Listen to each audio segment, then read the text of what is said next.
días. Gracias por acompañarnos este sábado 6 de junio. Ya iniciamos a todo vapor junio y mañana es Día de la Libertad de Expresión.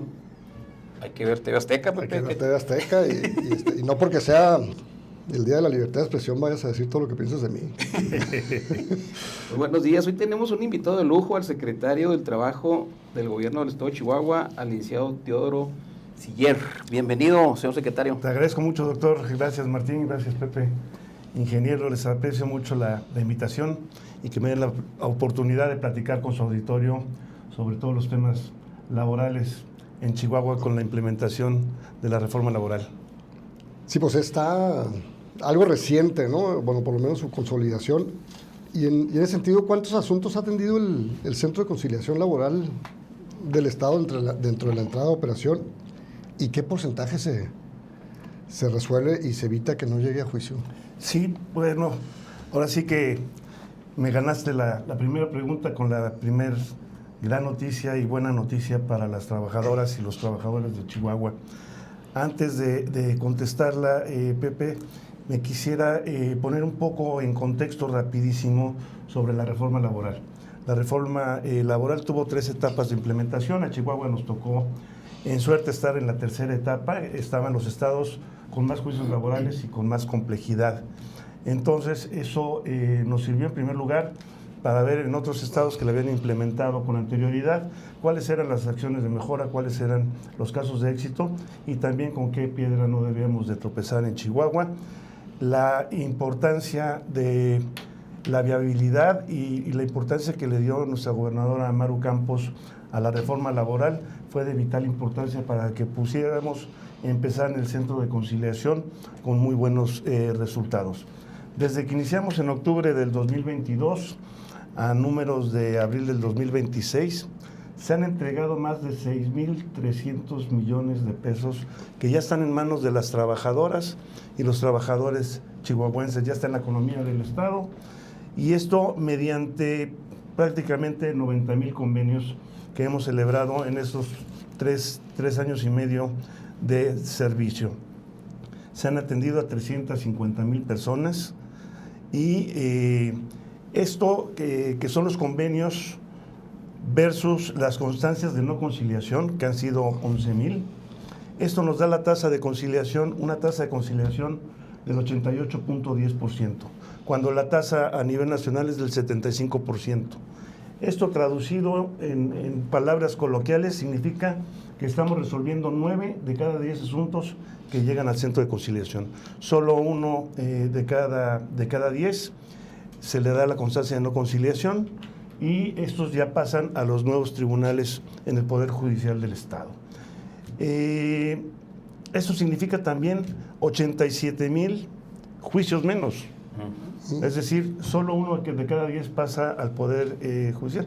Y desafortunadamente, estas constancias de no conciliación, en más del 50% de los casos, es porque el patrón no va a la cita de conciliación. Entonces estamos invitando también a los patrones a que acudan cuando llegue un citatorio del Centro de Conciliación Laboral del Estado y a las trabajadoras y a los trabajadores de Chihuahua que acudan. Tenemos personal perfectamente calificado, personal jurídico.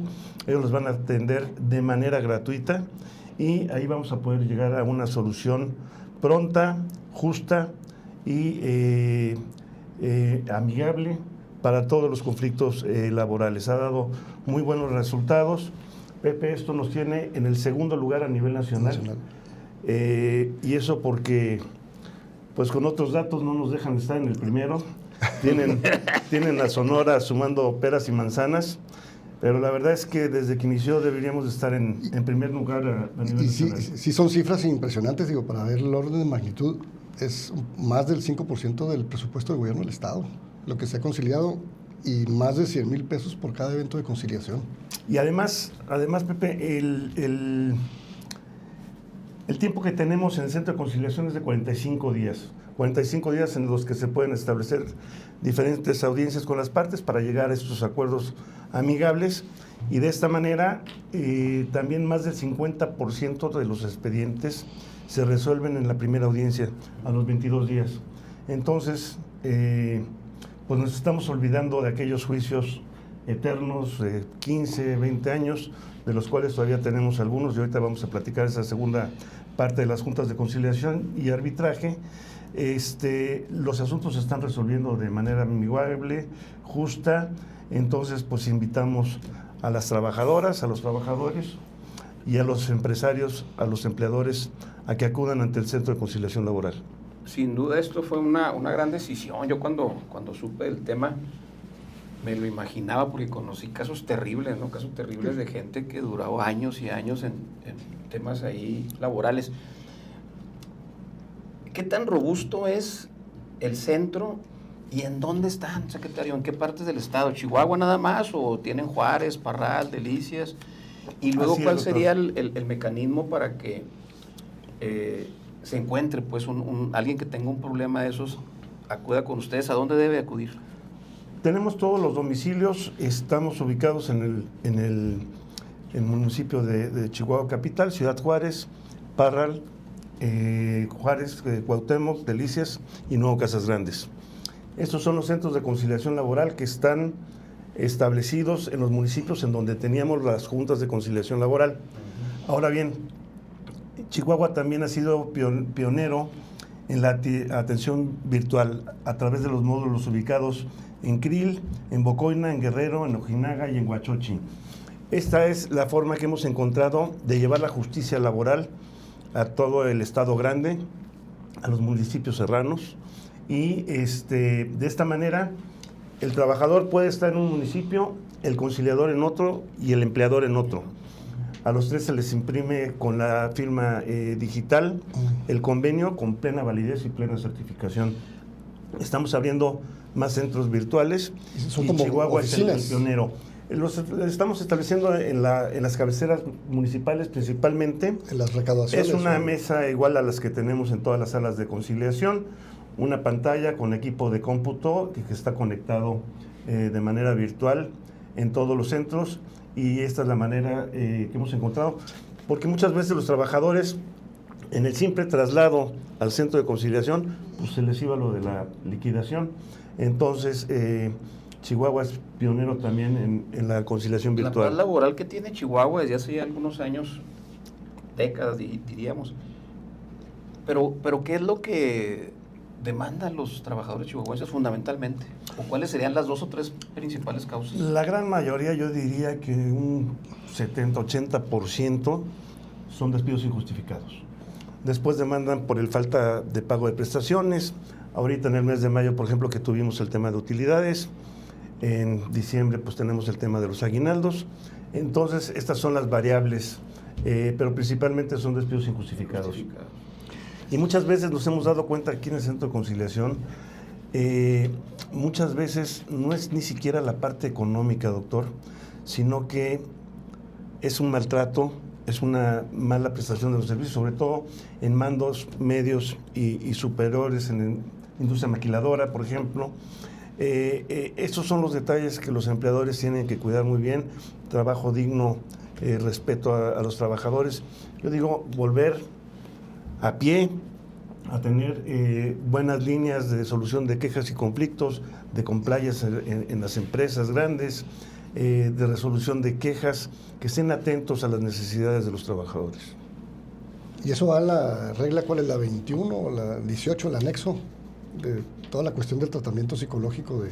La norma 35. 35. La sí. norma 35 es correcto, esa es la que vela precisamente para que haya un sano ambiente de trabajo, un buen ambiente laboral, la cuestión psicológica, y por supuesto que por medio de nuestra inspección local del trabajo estamos verificando constantemente que en los centros de trabajo se esté respetando también la norma oficial mexicana 35. Y en cuanto al pasado, ¿en qué estado se encuentra el cierre de las juntas de conciliación y arbitraje y aquellos Exactamente. casos?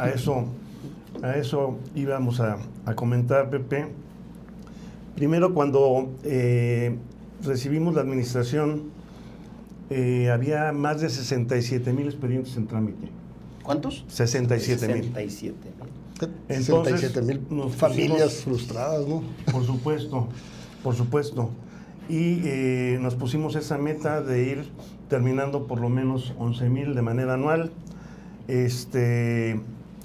Ya estamos en menos de 30,000 expedientes en trámite, ya hemos resuelto más del 50%, y esto con miras a terminar la administración de la gobernadora Maru Campos con más del 70% de los asuntos concluidos.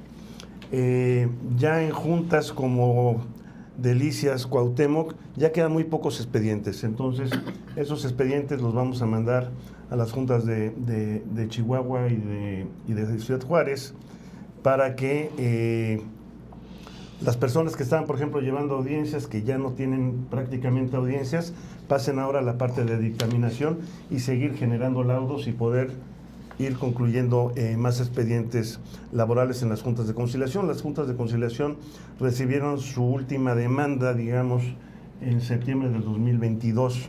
Llevamos también estos mismos 3 años y medio de trabajo en abatir el rezago de los expedientes en las juntas de conciliación y arbitraje. Los asuntos que se van rezagando, que se van quedando, pues son los de más complejidad y son los de más difícil resolución, porque ya tienen juicios de amparo, juicios de revisión, tal vez el patrón ya no está, tal vez el trabajador ya está fuera de México o fallecieron algunos trabajadores de los expedientes. En fin, son asuntos que cada vez van siendo más complejos de resolver. Pero esos fueron los 2 grandes retos que trajo la reforma laboral. La reforma constitucional, primero en 2017 y en 2019 a la Ley Federal del Trabajo. Estos fueron los grandes rumbos, el cierre ordenado de las juntas de conciliación y arbitraje, y por otro lado, la puesta en marcha de los centros de conciliación laboral. Aquí también la reforma marca que en materia colectiva, esto es todo lo que tiene que ver con sindicatos, con contratos colectivos de trabajo, reglamentos interiores de trabajo, la única autoridad competente es el Centro Federal de Conciliación y Registro.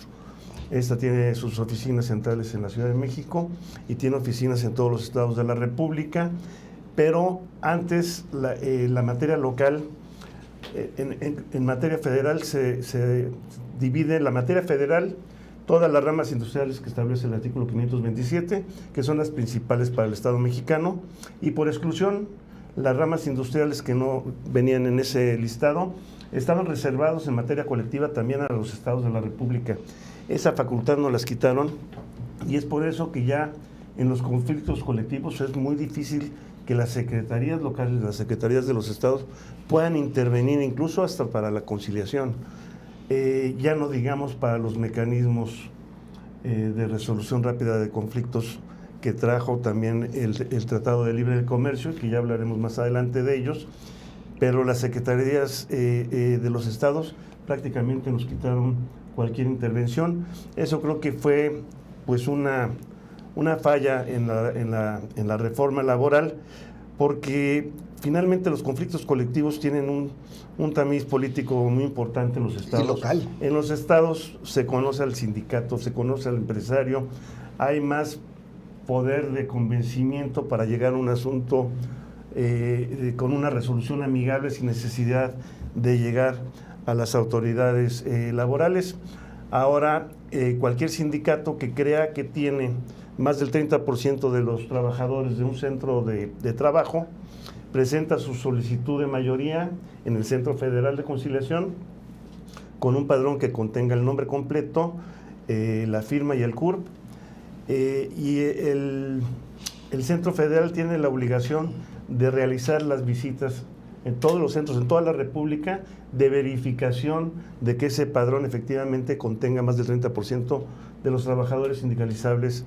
Y la verdad es que pues no solo no tenían los medios y los recursos, ni humanos ni materiales necesarios, y adicionalmente el ejercicio fiscal 2025 le redujeron el 30% el presupuesto al Centro Federal. Entonces no tienen la capacidad de realizar digamos esas visitas de verificación, y por eso mismo pues a veces se entregan las constancias sin que exista esa representatividad efectiva de ese sindicato en una empresa, por ejemplo, establecida en Ciudad Juárez.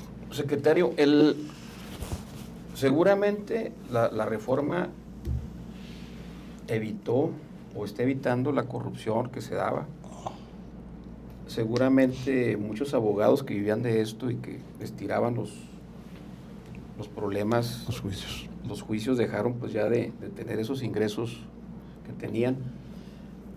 Y la otra es, ¿surgieron más sindicatos a partir de la reforma o desaparecieron sindicatos? Desaparecieron muchos sindicatos. El objetivo de fondo que maneja el gobierno federal era terminar con estos sindicatos blancos, con estos sindicatos de protección, en donde se celebraba un contrato colectivo con el patrón. Ese contrato colectivo se guardaba, se registraba, y eso se hacía y se hizo durante décadas, precisamente para evitar que vinieran estos sindicatos o pseudosindicatos a extorsionar a las empresas. Demandaban a todos los empleadores de una cuadra, y al que no tenía sindicato colectivo registrado, pues ese es el único que le ponían las banderas. Entonces, ya con las banderas puestas, verificaban si la huelga era real o no era real, era existente o era inexistente. En fin, pues ya ponían con la Ley Federal de Trabajo en la mano al empresario, al empleador, entre la espada y la pared, porque le decían, pues si no me das tanta lana, no levanto la huelga. Entonces, todo eso se trató de evitar. Se hizo toda una campaña para que todos los sindicatos verificaran en el Centro Federal de Conciliación su representatividad. Se dieron estas constancias de representación, pero hubo muchísimos sindicatos que no lo lograron, que eran sindicatos pues de papel. Han surgido también, contestando la pregunta, han surgido también nuevos liderazgos sindicales que ya entendieron muy bien todo este procedimiento, que desafortunadamente, y como decimos en todo, hay buenos trabajadores, hay malos trabajadores. Hay buenos patrones, hay muy malos patrones. Hay buenos sindicatos y hay muy malos sindicatos. Ha habido sindicatos que han aprovechado pues todavía esta inercia de aplicación de la nueva reforma laboral para abusar y querer regresar a estas etapas de extorsión. Y ha habido escisiones de los sindicatos grandes, por ejemplo, un CTM, que líderes internos aprovechen esta nueva reforma para hacer sus mini sindicatos. Pues yo diría que han surgido nuevos liderazgos, nuevos sindicatos. Que han surgido de los mismos sindicatos. Han surgido también estas pugnas, estas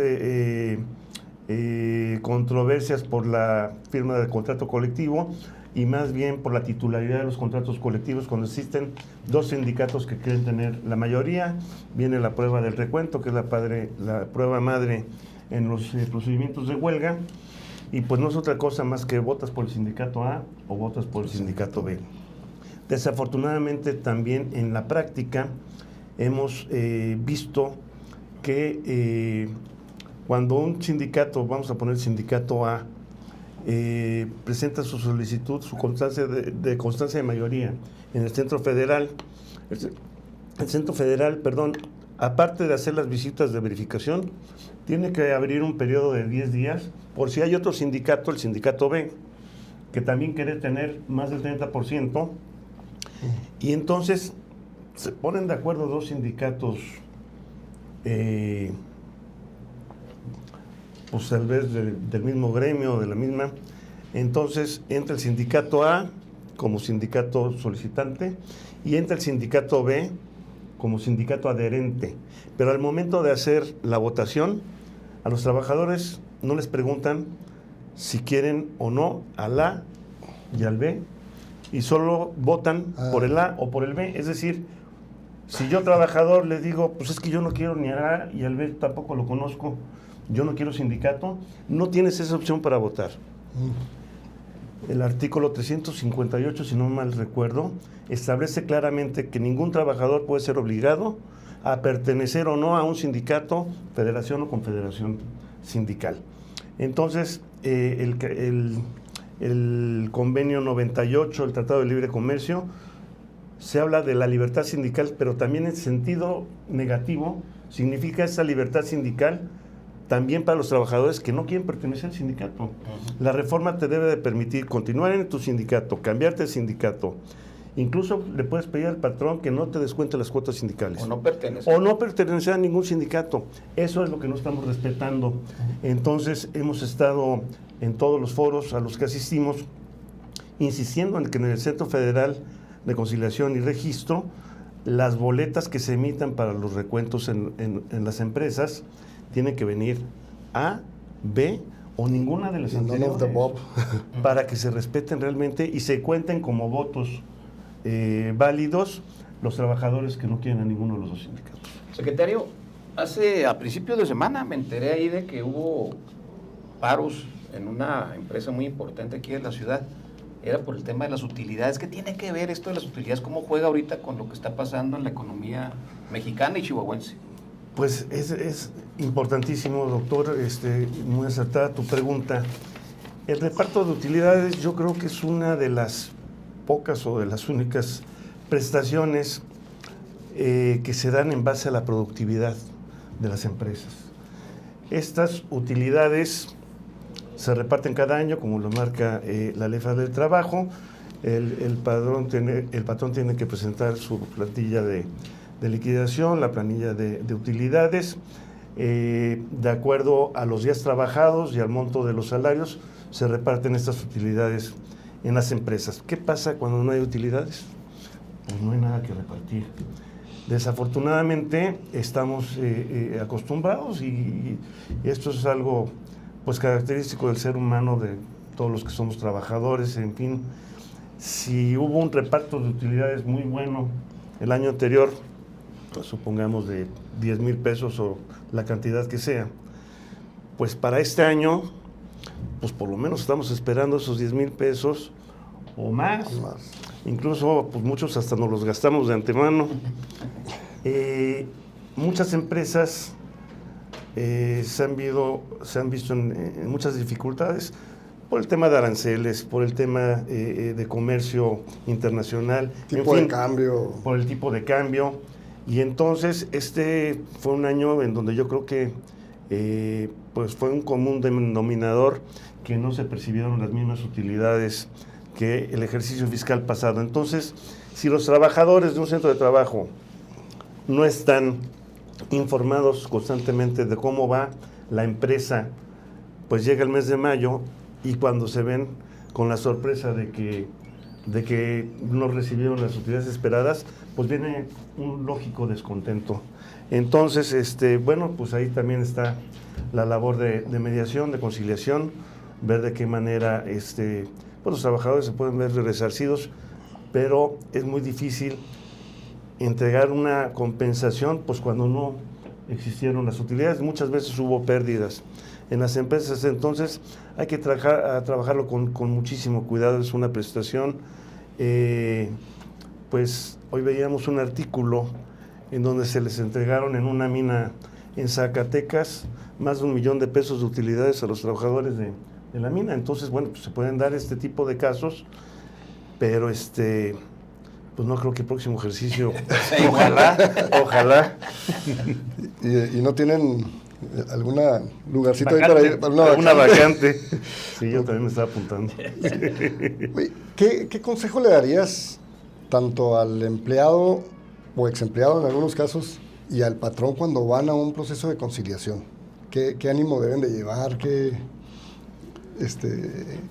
¿Cuál es el mindset que deben de llevar para entrar en un proceso? Porque obviamente las dos partes van molestas, ¿no? Así es, ingeniero. Mira, yo creo que el éxito del Centro de Conciliación ha sido precisamente la fuerza de sus funcionarios conciliadores. De origen, cuando iniciamos, se hicieron pruebas muy específicas de carácter práctico, de carácter teórico. Nos ayudó mucho la UACH, la UACJ, el Tecnológico de Monterrey, la Universidad de La Salle, y ellos se encargaron de hacer todo este proceso de selección. Nos llamó mucho la atención, por ejemplo, que muchos que salieron muy bien en el examen teórico, en el práctico se pusieron nerviosos, contrataron actores y actrices profesionales, en donde llegaba tal vez una mujer embarazada que había sido despedida injustificadamente, o un patrón Golpeador. Qué raro que aquí no pasa, pero que llegaba dando manotazos y dando gritos a la audiencia. Entonces, ¿de qué manera el conciliador también? Se les dieron cursos de lenguaje corporal, en fin, todas las técnicas de solución alterna de conflictos, y quedaron los mejores de los mejores. Aquí no hubo dedazos, no hubo compadrazgo, no hubo recomendaciones, y esa es una fuerza que tenemos en los conciliadores, precisamente para recibir a la persona que ya de por sí viene con un grave problema, que perdió su trabajo, que necesita dinero, en fin. Entonces está en esta buena práctica, porque los resultados aquí están, se resuelven 9 de cada 10 con convenios justos. Ellos son los que realmente hacen patente estas buenas prácticas de conciliación. Entonces, también ya estos funcionarios están certificados incluso por organismos de los Estados Unidos, universidades aquí, y estamos también dando a las empresas, a las cámaras empresariales, estos cursos impartidos por los funcionarios conciliadores. Ya ellos pueden certificar al personal de recursos humanos, a los gerentes de recursos humanos de las empresas. Entonces esto también lo ponemos a su disposición en la Secretaría del Trabajo y Previsión Social y en el Centro de Conciliación Laboral, para que su personal de recursos humanos tengan todas estas herramientas y puedan detectar de origen los conflictos laborales y saberlos solucionar de origen. Secretario, el miércoles nos vimos ahí en DESEC, en desayuno con Alfonso Guajardo. Se cerró ya la primera ronda de negociaciones del TEMEC. Desde tu visión y en el tema laboral, ¿qué está pasando en las negociaciones internacionales México, Canadá y Estados Unidos y cómo puede afectar a Chihuahua? Yo escuché algo de $12 la hora. Algo sí. No, y algo terrible. Ahí Poncho apostó, dijo, a ver, ¿quién me apuesta que no firma Trump? El TEMEC. Y nadie se levantó. Pelón Hermosillo dijo, no, yo estaba pidiendo más café, dijo. Mira, es un tema, sin lugar a dudas, pues muy puntual y muy, muy vigente. En materia laboral, pues como ustedes saben, se creó para México como traje a la medida el capítulo 23A, en donde nos piden pues libertad sindical, transparencia sindical, toda esta parte que ya vimos de la justicia laboral. Pero en la parte colectiva, pues se abre un tema muy importante en el capítulo 31A y 31B del Tratado de Libre Comercio, que son los mecanismos de solución rápida de conflictos. En cualquier conflicto laboral en México, un trabajador o un grupo de trabajadores o un sindicato que crea que en un procedimiento de huelga o en un procedimiento colectivo, de conflicto colectivo de trabajo, está viendo, sobre todo porque es la causa principal, injerencia del patrón en las cuestiones sindicales, con una denuncia anónima en línea se puede abrir el mecanismo. Entonces toman vista, digamos, las autoridades en los Estados Unidos, los agregados laborales de la Embajada de Estados Unidos, y ellos dan vista al Gobierno de México, a la Secretaría Federal del Trabajo y Previsión Social. Se abre este periodo de investigación y si se comprueba que hubo injerencia patronal, en este caso, se abre el mecanismo. Entonces, la crítica y lo que se debía estar negociando por parte de México en el tratado actualmente es que México no tiene participación. La empresa que se ve inmiscuida en el proceso del mecanismo no sabe de qué la están acusando, no sabe si la acusó un trabajador, o 10, o 100, o 1000. O un visitante. O entonces un proveedor. Le dicen, estás acusada de tener injerencia, pero no le dan permiso de ofrecer pruebas, no tienen la queja. Las secretarías de los estados no tenemos ninguna injerencia en los mecanismos, y muchas veces, si por parte del gobierno federal pues no hay este acercamiento con las partes para quererlo solucionar o algo, digamos que se están peleando pues trabajadores y empleadores, gobierno de los Estados Unidos, gobierno federal, pero en nuestra cancha. ¿Y quién es el Los árbitro? principales interesados en no tener un conflicto colectivo, pues es el Estado. Y por más que queramos entrar, es bastante complicado, pues tanto con las autoridades federales como con la autoridad en los Estados Unidos. Sin embargo, hemos tenido 2 casos aquí en Chihuahua de mecanismos en 2 empresas en Ciudad Juárez. Finalmente han salido bien, se han podido conciliar, no hubo, digamos, mayores disturbios, pero si no se cuidan todo este tipo de conflictos, sí pueden llegar a un procedimiento pues muy complicado y muy complejo. Y los problemas laborales es muy fácil que rápidamente se conviertan en problemas sociales. Es donde tenemos que tener mucho cuidado en que se respeten los derechos de los trabajadores. Estamos llegando al final del programa, se fue rápido la media hora. Caray. ¿Con qué te quedas, José? No, es muy complejo toda la cuestión laboral, pero yo sí percibo una calma muy distinta de hace, pues prácticamente hace 12 años, que aquí era un caos, ¿no? Había despachos que tenían estrellas en su techo ahí, que eran salvajes. Pero por otro lado, también sí escucho en las noticias que sí hay problemática laboral en otros estados. O sea, no es nomás el establecimiento de una nueva ley, sino el tener gente capacitada y certificada y echarle ganas al tema, con ganas de resolver. Entonces, pues qué bueno que tenemos esa calma, porque dependemos mucho de eso para la industria maquila, ¿no? Eso es muy cierto. Yo tuve oportunidad de presidir en algún tiempo la Junta Federal de Conciliación y Arbitraje, y eso me dio oportunidad de conocer pues más o menos el tema laboral en toda la República.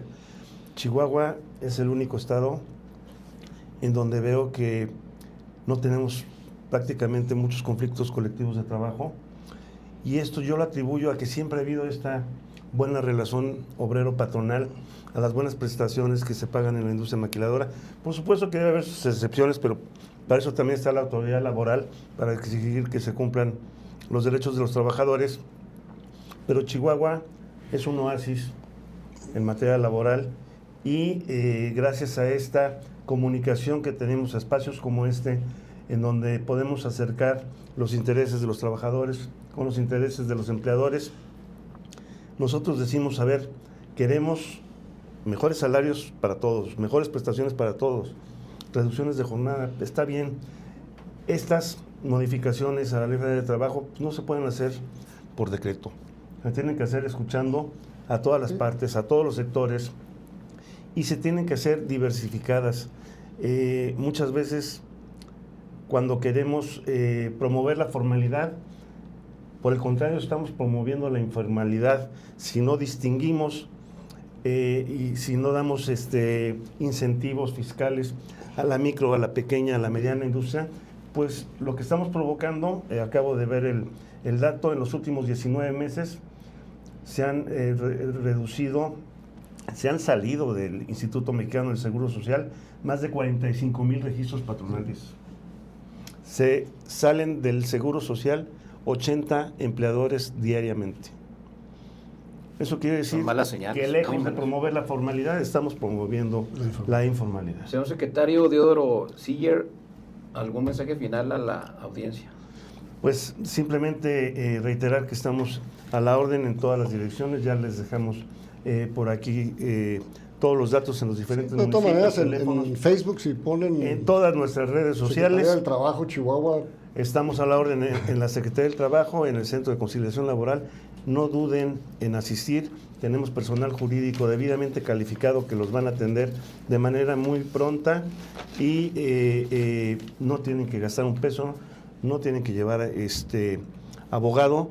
En la etapa de conciliación es a venir a las partes a que lleguen a un acuerdo conciliatorio. No se presentan pruebas, no se necesita saber de derecho laboral.